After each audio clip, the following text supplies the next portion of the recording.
Baruch haba. Welcome to everybody back. We're in the second week of the ancient triennial cycle. Woo! It's so exciting. My goodness, it's amazing. Even when we're down in this cycle, there's so much to cover. I can't believe it. You just have to filter out. So, let's start with the prayer. Avinu Malkeinu, todah lecha lechol sheyesh po achshav. Todah lecha leshabbatcha shenatata lanu v'gam asher tibarech. מודיעים אנחנו לפניך אדוני, כי אנחנו יודעים את שמך. We're so grateful that we know your name. And we know what it means to know your name, which means to know about your mighty acts and who you are, not how to pronounce a certain proper noun. We're grateful for you for the deeper understanding. May it be your will, God of our fathers, God of Abraham, Isaac, and Jacob, that you will bless all of us today with deep lekach, that's deep learning. May it be your will that this not just be some fanciful exercise in intelligence, but that you will send your Ruach HaKodesh among us, that we might gain deeper insights into the Torah. Please stir up your kahal with conversation and ideas. Let the Ruach move among us, and as we gratefully expound your word. Woo! I'm excited. Thank you for those of you who prayed for me. So we're going to do like last time. It seemed like people liked the format. They like the length. They like the depth. They like the slowness.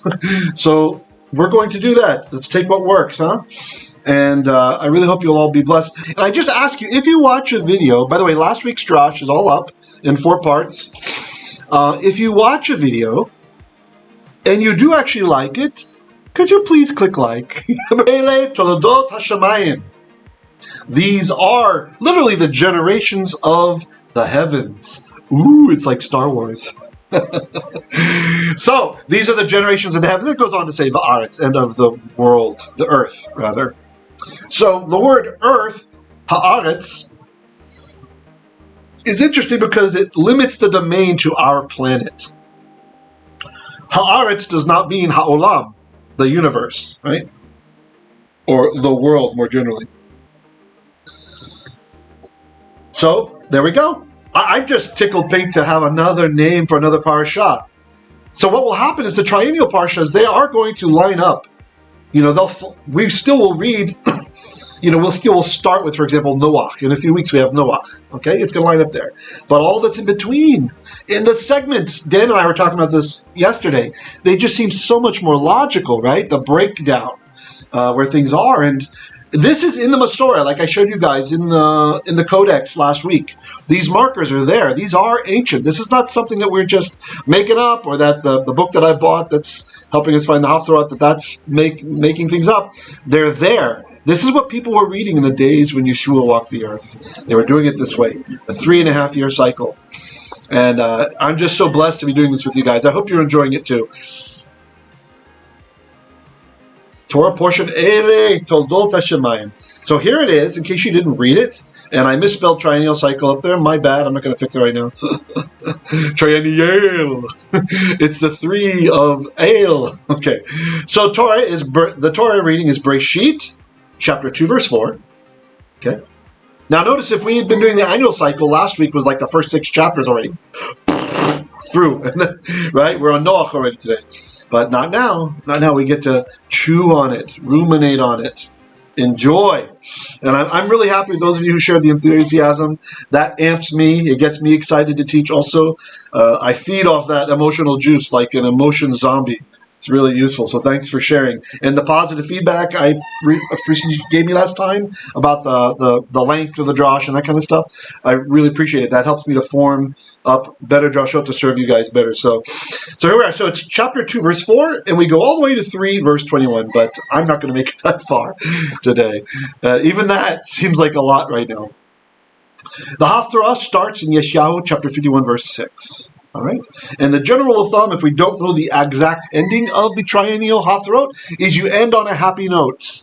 That is what Jacob Mann in his research discovered, that the Haftarot, they always tried to end in a happy note in the triennial cycle. Not some ominous, and you will be destroyed. Okay. By the way, please, I hope you guys will watch the videos. I edited out at least 40 coughs from the audio. So there's some time involved in going through that stuff. So, and again, this is a call. If anybody feels motivated to help index our videos, and by indexing I mean go through the content, listen, mark at what time key, 3 minutes and 20 seconds. He talked about this weird thing called nifal. 5 minutes in, he mentioned Rabbi Rashi about blah. If anybody's moved for that kind of minutia note-taking, we need it. I've been wanting it for a while to make a large index about our drashot that is searchable by topic, that can pull up a certain segment from the video, right? So that you don't have to watch the whole 2-hour video. You can just jump in and watch what you're searching for, right? To make basically a tool. All right. So Dr. Vera is enjoying the triennial stuff too. Great, Professor. So I'm putting this up again because a lot of you asked me for it again. So take a screenshot if you don't have this, or if somebody wants to bless us and put this in Excel or something, that's fine. So this is for the next several months what the readings are, okay? So over on the left side, over here we have, these are the Torah portions, okay? Okay, that was supposed to draw. It did not draw. Why didn't it draw? What's going on here? Pen. Okay. This column here. You see all this stuff on the left? See it says Genesis up at the top? Genesis, okay? Right. And then here was last week. We started in 1 verse 1. Today we started in chapter 2 verse 4. You see? See how that is? Okay. So on the left side it's, and then here are the names in Hebrew, right? So today is Eyleh toldot hashemayim. They get the acronym there for Shemayim. Couldn't type out a Shemayim, really. Okay. Next week will be Hein Ha'adam. Behold the man. Ooh, that already brings out some things from apostolic writings. I didn't realize that till I said it out loud just now.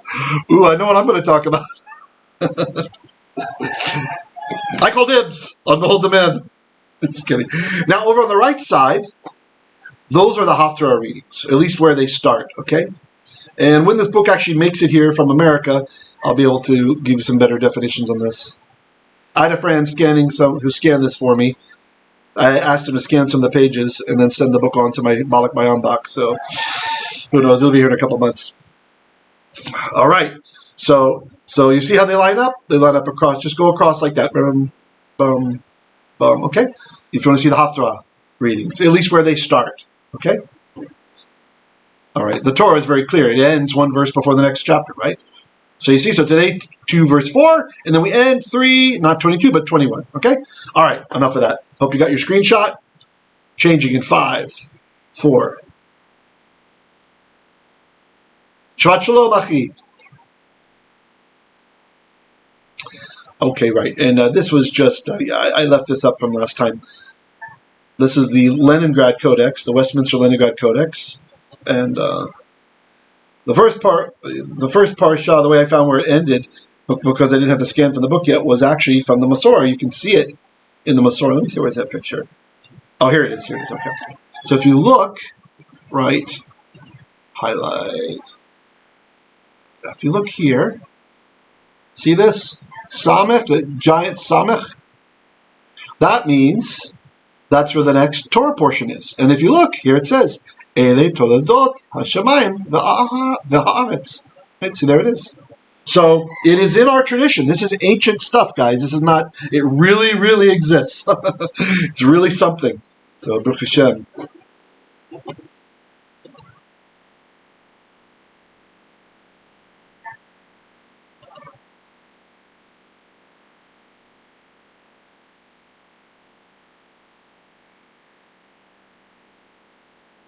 All right, so I wanted to start with the last verse, since we didn't get that far last time. I mean, we didn't get to the last verse.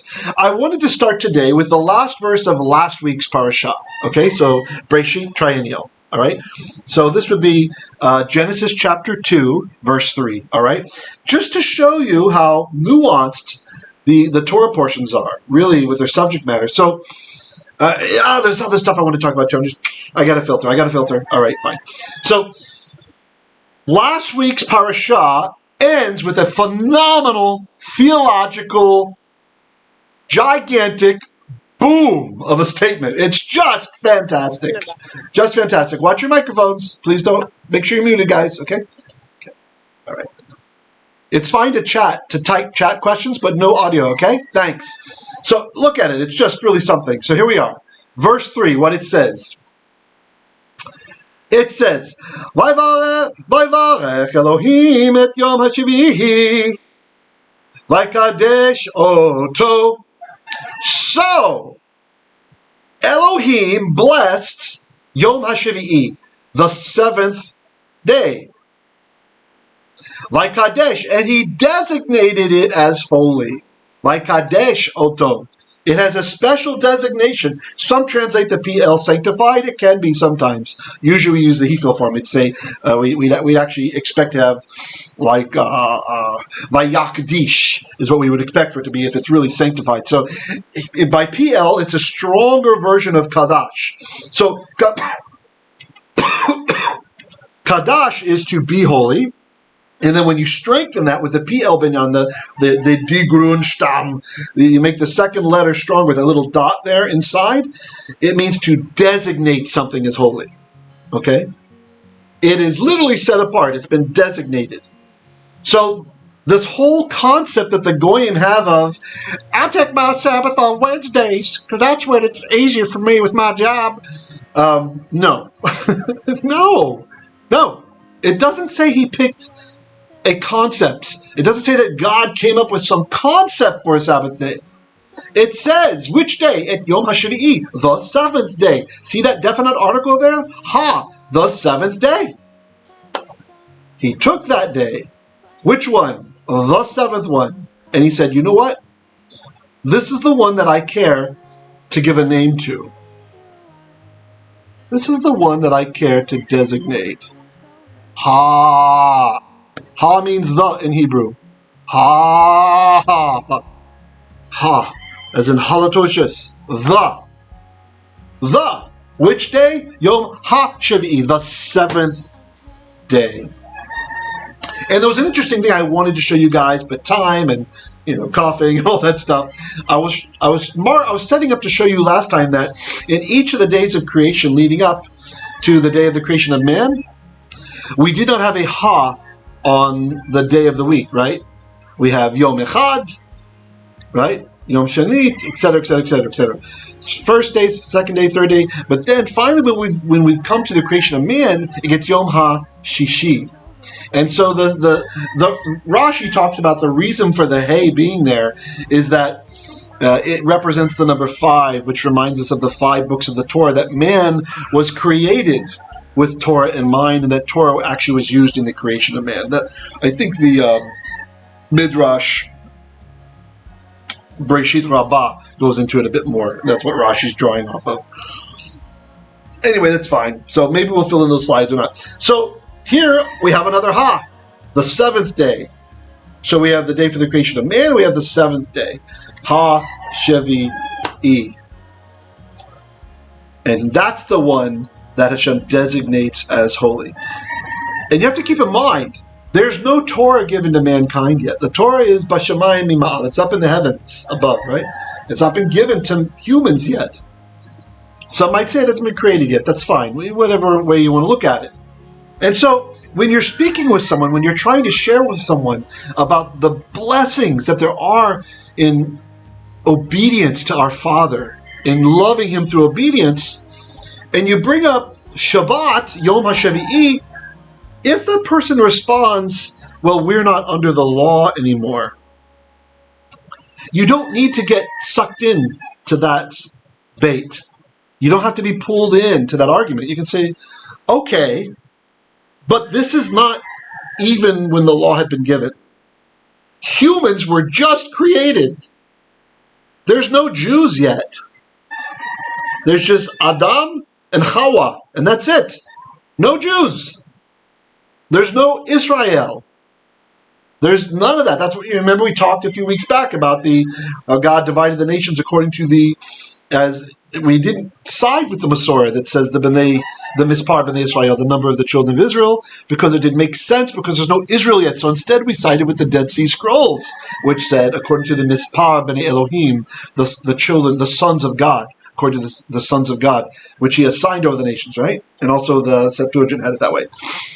The arithmu angelon theu, according to the number of the angels of God. And so we see also here, this is before Torah is given. There's no Israel yet. There's basically no way out of accepting that there is a specific day which is set aside by qiddesh, which is appointed and blessed. Vayvarech Elohim. Then God blessed the seventh day and he designated it as holy. Why? Ki voho Shabbat mikol melachto asher bara Elohim lasot. Because on it he stopped. Shabbat. Shabbat, the verb means to stop. This one right here. If you guys haven't started learning your Hebrew alphabet yet, I want you to learn this letter that I'm colorizing today, okay? This is for those who are not yet learning, haven't learned to read yet, okay? This guy is called shiyn. It makes an SH sound, okay? You memorize that today, please. Shh. Shiyn for Shaddai. This we have on the mezuzah.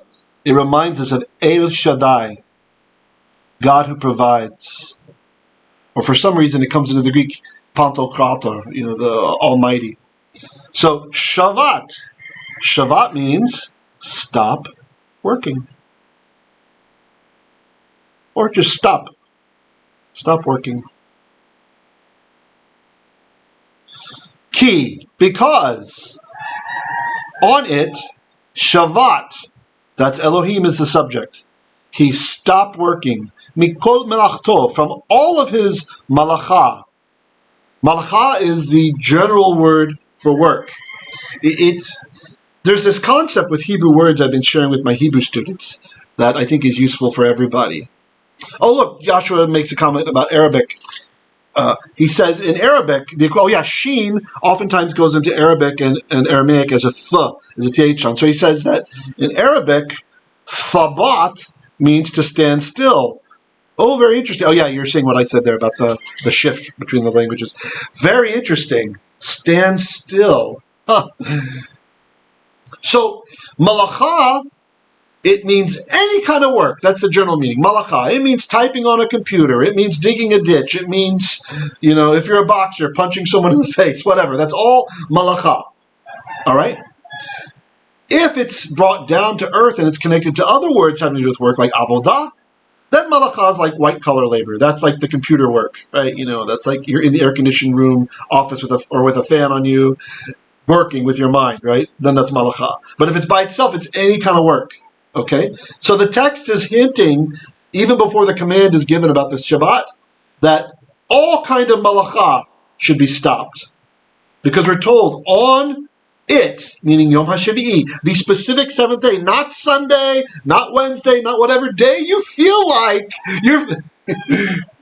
Shabbat doesn't care about your feelings. That's for you, Josh, that you like to quote. Shabbat doesn't care about your feelings. So, Mikol Melachto, from all of his labor, any of it, even the thinking up the genetics for cats or whatever, Asher bara Elohim la'asot, which God created. Doing. Right? So all of his doing, all of his work, everything he did, boom. And then here we have our paragraph marker. This shows us that there's a big space in the text now, in tradition. There'll be a big gap, right? That's the end of last week's Parashah. That's why. That's why there's that gap. That's what I showed you in the Codex. See? Up here. Here it is. That pay means there's a big gap here, because the text wants to make sure to separate out these points. It's important. So the P means put a gap here. Put a gap here. That's that part about Shabbat that we just wrote. See, there's Shabbat. Shabbat mikol malachto asher bara Elohim la'asot. See, there it is. So our scribes use white space for theological purposes. The white space, the space between the letters, can be just as important as the actual Hebrew text itself. Look how powerful this is. We just got the first Pareshah about creation, where Hashem says, Yahi Or, using a form of his own name to bring light into the world, to get a way for humanity out of chaos, right? To uplift all of his children. And that little lesson, that little one chapter lesson, is bounded by white space above, on the left, on the right, and down here, friends, where the Fe is. Right here. There's a big line after it. And it starts with Breshit by Elohim et Hashamayim v'et ha'aretz. In the beginning God created the heavens and the earth. And it ends with Vayvarech Elohim et yom hashvi'i vaykadesh oto mikol kivo shavat mikol melachto she'ad bara Elohim lasot. He blessed the Sabbath day. That is an amazing theological smack in the face for any Sabbath deniers. There's no escape from this, guys. It is a special day. Whatever someone wants to answer about Torah, whatever, blah, blah, it doesn't matter. This is the day that he, Vayvarech, he blessed it. There's no other day that God blessed as far as the 7 days of the week go. And you can't show me anywhere where he unblessed the Sabbath day. Did not happen. All right. Selah.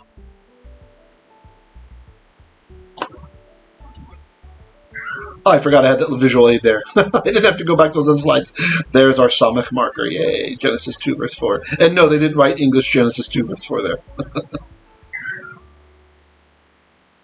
That's for the sedrot. If you'd like to stand with our ministry, the ways to make a contribution are always listed in the description part of the video. Please click on the description box to find out how. Thank you so much, and may Hashem bless your lekach.